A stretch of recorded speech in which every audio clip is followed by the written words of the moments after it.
Hey guys, we're here doing a remodel project, and this is the homeowner. He started to ask some questions because he's been looking at home power backup, and I thought, man, maybe we should just kind of record a little Q&A session here because a lot of his questions are the same questions that you guys might have. So you were talking about putting home power backup in this. I'm looking at whether it's solar or a stationary unit or a portable unit or some, battery wall power. Best place to start, is like, what do you need, right? So, so if, in a power situation, because there are these like blanket options, like, oh, this will cover everything for you. Yeah, if you want to spend, $20,000 to $40,000, sure. Right. But if you don't want to spend that, then it's like, what do I really need, right? So in your specific situation, depending on the people that live in your house, if the power goes out, what are you using? Yeah, so you want to have probably your refrigeration, some media, TV, internet, perhaps, maybe one air conditioning unit, maybe not. We're running propane at this house, so you don't necessarily need it for a furnace. And it's kind of basics. I wouldn't anticipate that you need a lot of power. Even though like a lot of places will try to say, oh, your home is 4,000 square feet, you need this. Oh, your home is, if you have 4,000 square feet and you have no power in it, what does it matter what the square footage is, right? It's what devices I'm trying to hook up. But like you were saying earlier, like solar is definitely an option. It's probably one of the more expensive options because you're buying solar panels, also the installation cost in that alone, and putting those things on the roof and having people do that. Even if you want to do it yourself, it's a pretty risky thing, so you probably want to have somebody else do it. So that starts really, really high. And then solar also, charges to a battery, and then there's a chance that at some point like that battery runs out, right? Same thing on the lower end is like the lithium battery option, right? So the lithium battery option is, it's a battery, right? And it can run out, and when it does, there's no way to really like recharge that. So then if we go to the two options in the middle, which would be like a standby unit, which is one stationary unit, it's gonna be set next to your house, or you look at like a portable unit. So the other option, when it comes to a portable unit is where else would, do you have other places to use it? That's what I kind of... Yeah, sure. That's a great point, because I do have a camper that we use, and if you don't have shore power there, plug-in, you need a generator. Right. And depending on the size of the camper, my camper has 2 large air conditioning units, and most generators won't run that because the power demand is too high. These portable generators you're talking about, would they be sufficient to power a camper with 2 air conditioning units? A portable unit is going to be around 13,000 watts, so that would definitely run like a large camper. Do you understand the difference between like fuel options too, right? So that's another one. Yeah, there is a lot of fuel. I mean, this house here particularly is propane fueled, but I have another house that is natural gas. So gas is going to be your most power. Propane is going to be your second most power. Then natural gas is probably going to come in third when it comes to producing power. Right. So the number of watts that the generator is capable of generating, gas versus propane versus natural gas, it's different for all 3 of those. Right. So if you have an idea, like say for your home, you're like, I want to run, 10,000 running, I need 10,000 running watts to run the stuff that I want to run, right? Most generators like this one, you look at this DuroMax XP 13,000, so it's going to tell you for gasoline, you're going to have 10.5 running watts. When you're running propane, you're going to have 9,500 running watts. And when you're running natural gas, you're going to have 8,500. So most of the generators are going to really tell you on this type of fuel, here's what you're going to be able to run. So that's going to kind of tell you what your power is. Now, the other benefits to different types of power is your natural gas. For people that live in an area that has natural gas, it's like an unlimited supply, right? You're never going to run out. So whereas like on a lithium battery powered unit, like a power pack, that thing might last 8 hours and then you're out and there's no way to recharge it, right? So if you lose power for more than either 4 or an 8 hour period, then it's something that is going to run out and you're not going to have power anymore.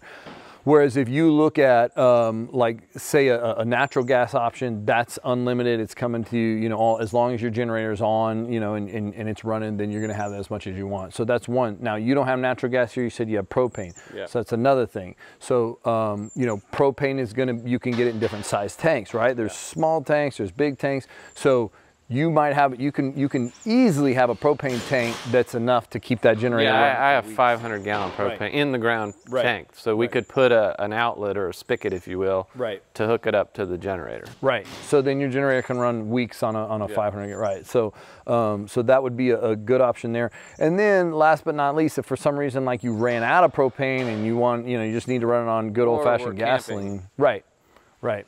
And even with camping, propane's still a good option, right? The other thing people like about propane is it's going to last a little bit longer. Yeah, it doesn't go bad. Right, right. So it can sit for like a year, whereas like gasoline tends to, after 3 months, maybe it's going to gum up. Like if you've ever had a lawnmower that you try to start after, you know, you haven't cut the grass for a while. Especially if it has ethanol. Right. So that's the other benefit with propane too, is that it tends to sit better. And gasoline's going to junk up your carburetors a little bit, you know. So, but those are really like your main 3 options when it comes to generators. So once I decide what type of unit I want, what's the timing involved, and how long does it take to get all of these up installed? Right, and I mean that also depends on like what type of unit you go with. So typically solar is like the longest time, because you got to install the panels, you have to you got to order the panels, you got to install them, and it's not something where you can just like walk in a store and buy one, right? So that tends to take the longest. Plus installing stuff on a roof is a pretty takes a pretty, you know, decent sized crew to do that. So so solar tends to take the longest. The second, you know, longest time to install would probably be the stationary unit. With a stationary unit, you typically need like a platform, whether that's a cement slab or something that's like built up, and you really want to be around the stationary unit should be about the same level as the first level of your home, right? So if you think about it, like on a house like this, it's on the hill, you might have to build something up. So that's going to take some time too. And it can't be around windows, can't be around doors. You can't get any carbon monoxide sneaking into the house, you know, things like that. So that one, and building the platform. And really with the stationary, there's 3 components to that. There's the company that installs the generator itself. There's the plumber, there's the electrician, right? So all 3 of those things kind of have to work at the same time to get that done. And then the third option would be like on a portable, right? So portable, once the electrician comes in, and let's just say you want on a portable unit on propane, right? Once the electrician comes in, then you're good to go. All you have to do, you have that portable unit sitting in your garage, you pick that thing up, you walk it outside to where it's, you know, a little bit away from the house, you hook into your 30 amp or your 50 amp preferably, and you turn it on and you're good to go. You know, you hit your remote start and you're good to go. So with portable, all you really need, the only time is just calling the electrician, having them come and set up like your transfer switch, right? Whether that's an automatic transfer switch or a manual transfer switch. When you're looking at home power backup, like where does the cost fall in line from highest to lowest?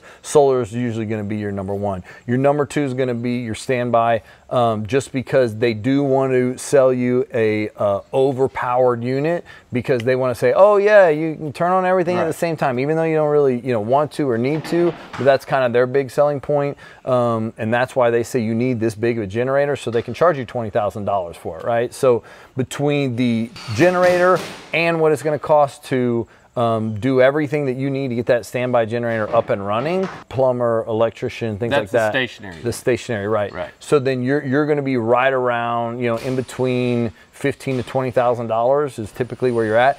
And it can get higher than that, right? So, and what I mean by that is anytime you're running gas lines, like sometimes you can, if the house has a crawl space, you can run the gas line right on the crawl space straight across the house. If it doesn't, then you have to go like around the house, and now your labor and your gas line gets a lot longer, and that can easily add, you know, $2,000 to $3,000 more to a project, you know.